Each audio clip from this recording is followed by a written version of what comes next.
जिला में भी, मंडी में भी। तो सारी डिटेल्स हमने कहा कि पता करने के पश्चात हमको आज शाम तक सूचित कर दें और पूरा प्रशासन अलर्ट पे है। लेकिन मुझे इस बात का संतोष है कि क्षति तो बहुत हुई है, नुकसान कई जगह बहुत ज़्यादा हुआ है, लेकिन कोई मानव जीवन का कोई नुकसान अभी तक जो है वो रिपोर्ट नहीं है। इस तरह से सर, अविश्वास प्रस्ताव लाया है विपक्ष ने, काफी जो है हंगामा आज देखने को मिला है, आपकी प्रतिक्रिया?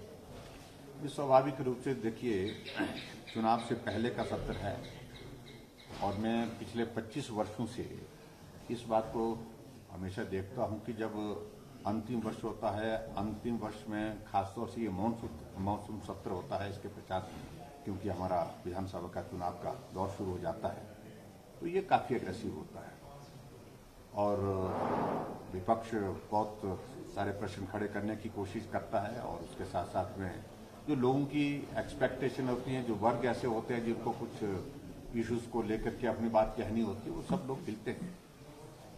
तो खास तौर से अब के इस सत्र में कांग्रेस ने जरूरत तो की और वो नियम के मुताबिक किया, उसमें हमको कुछ टिप्पणी करनी भी नहीं है अविश्वास प्रस्ताव लाने की सरकार के खिलाफ। लेकिन मैं देख रहा हूं कि वो सारा का सारा उन पर भारी पड़ता जा रहा है, उल्टा पड़ता जा रहा है। और जिस प्रकार से वो सारे जिन विषयों को लेकर के सड़कों पर हल्ला डालने की कोशिश कर रहे थे, आज विधानसभा के अंदर पूरी तरह से असफल हुए सारी बातों का वहां पर प्रस्तुतिकरण करने प्रयास किया, लेकिन उसका मुंह तोड़ जवाब सरकार की ओर से उनको सभी माननीय सदस्यों ने, माननीय हमारे मंत्रियों ने, विधायकों ने दिया है।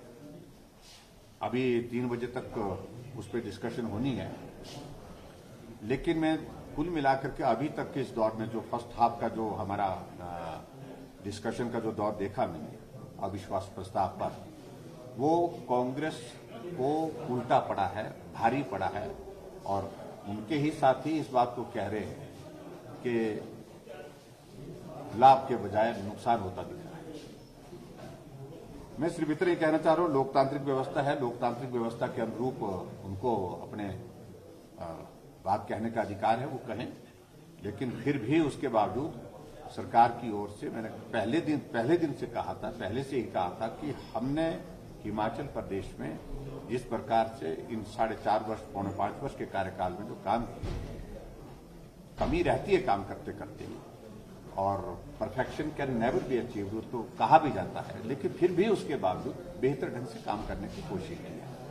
जिन मुद्दों को अनावश्यक रूप से उठाने की कोशिश कर रहे हैं उन पर जो है कोई दम नहीं है और हम उनका जवाब देने में सक्षम है। चाहे आपने विधानसभा के अंदर आपने देखा होगा कि ऋण की अगर बात कही, ऋण की बात कही, एक उठता है वो कहता है 70,000 करोड़ का, दूसरा उठता है 80,000 का, तीसरा उठता है 90,000 करोड़ का।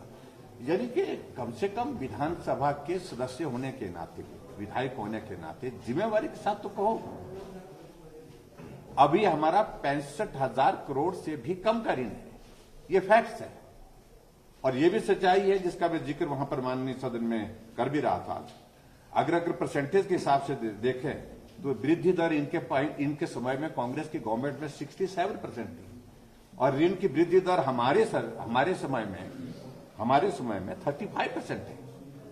इस बात को भी उनको देखना, और उनके दौर में तो कोविड का दौर था ही नहीं। हमने कोविड का दौर झेला और कोविड के कारण प्रदेश की इकोनॉमी को बहुत प्रभाव पड़ा, उसके बावजूद भी हमने ऋण को कम लेने की कोशिश की है। और ये भी मैं आपके बीच में कहना चाह रहा हूं कि हम 2021-22 में जो भारत सरकार की जो हमको अनुमति थी ऋण लेने की, उस ऋण लेने की अनुमति से जितने जो हमारी हमारी ऋण लेने की जो हमारी वो जो ये लाइन थी जहां पर हम जितना ले सकते थे, उससे हमने खुले बाजार से 5,384 करोड़ रुपए का कम ऋण लिया, जो ले सकते थे हमने नहीं लिया। हमने कहा जो जरूरत है उतने ही लेंगे, और 5,384 करोड़ रुपए जो हम ले सकते थे ऋण, जो हमारे लिए केंद्र सरकार की ओर से जो परमिसिबल एक लिमिट थी, उस परमिसिबल लिमिट से हमने कम किया है। इस बात को भी उनको समझना चाहिए ये शोर डालना। दूसरी बात, जिन मुद्दों को लेकर के वो हमेशा बात करने की कोशिश कर रहे हैं, चाहे वो कर्मचारियों के विषय है, बेहतर जो किया जा सकता था हर वर्ग के लिए वो हमने करने की कोशिश की। हमने अपनी ओर से हिमाचल प्रदेश सरकार के लिए कर्मचारियों के तमाम इश्यूज को सॉर्ट आउट करने की कोशिश की, उसमें हम सफल भी हुए हैं। हां, ओपीएस एक ऐसा इश्यू है जिस इश्यू को लेकर के कर्मचारियों की मांग है, मांग करने का उनका अधिकार भी है। हर व्यक्ति अपने लिए जो है अपने भविष्य की सुरक्षा चाहता है, भविष्य को अच्छा चाहता है, तो इसलिए उनकी मांग जो है उस पर मैं कोई टिप्पणी नहीं कर रहा। लेकिन जो कांग्रेस के लोग उसको उठा रहे हैं, उस पर मुझे जरूर एक बात कहनी है। जब ये ओपीएस लागू हुआ था, सरकार उनकी थी, मुख्यमंत्री उनके थे, आज इस दुनिया में नहीं है वीरभद्र सिंह, उनका हम सम्मान करते हैं, लेकिन उनने ही पूरे देश भर में सबसे पहले कोई प्रदेश लागू करने वाला था एनपीएस को, तो वीरभद्र सिंह जी थे। अपने ही नेता ने उनके स्वीकार किया, लागू किया, और लागू करने के बाद आज हमको 20 वर्षों के बाद उस सारे विषय को लेकर के पूछ रहे हैं। 2012 में फिर कांग्रेस पार्टी की सरकार थी, वही वीरभद्र सिंह जी मुख्यमंत्री थे। अगर आपने ओपीएस लागू करी तो उस वक्त करते। ये सारे प्रश्न आज चुनाव से जोड़ करके करने की मुझे लगता है कि वो उचित नहीं है। कर्मचारियों के इन सारे इश्यू को लेकर के, ओपीएस के इश्यू को लेकर के हम चिंतन कर रहे हैं, हम भी चिंतित हैं, हम सारे चीजों को लेकर के रास्ता तलाशने की कोशिश कर रहे हैं। वे और कुछ निकलता है, हम मदद करने की गुंजाइश जहां से निकलती है करने की कोशिश करेंगे। ये मैं आपके बीच में कहना चाह रहा हूँ। जो पॉलिटिकल डेवलपमेंट हुआ है बिहार में, एनडीए का डेवलपमेंट जो है, क्या लगता है हर जगह अकेले चुनाव? देखिए, एक बात आप मान करके चलिए, आने वाले समय में क्या होगा। बिहार में नीतीश कुमार से ज्यादा सीटें भारतीय जनता पार्टी की हैं, लेकिन उनको सम्मान देते हुए उनको मुख्यमंत्री बनाने की पहल भारतीय जनता पार्टी ने अपने आप ही कहा कि हम इनके ही नेतृत्व में, चुनाव में भी कहा था और चुनाव के बाद भी कहा कि हम इनके ही नेतृत्व में सरकार बनाएंगे, और सरकार बनाई और पूरा सहयोग दिया, पूरी सरकार चलाई।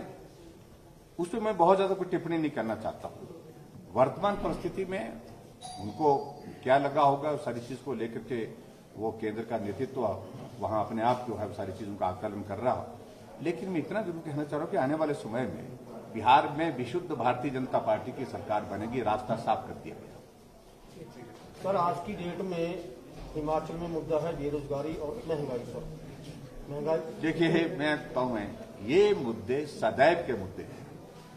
कोई चुनाव, जहां से मैं जब से हम भी चुनाव लड़ रहे हैं 25 साल से, कोई चुनाव इन बेरोजगारी और महंगाई के मुद्दे के बिना हुआ नहीं।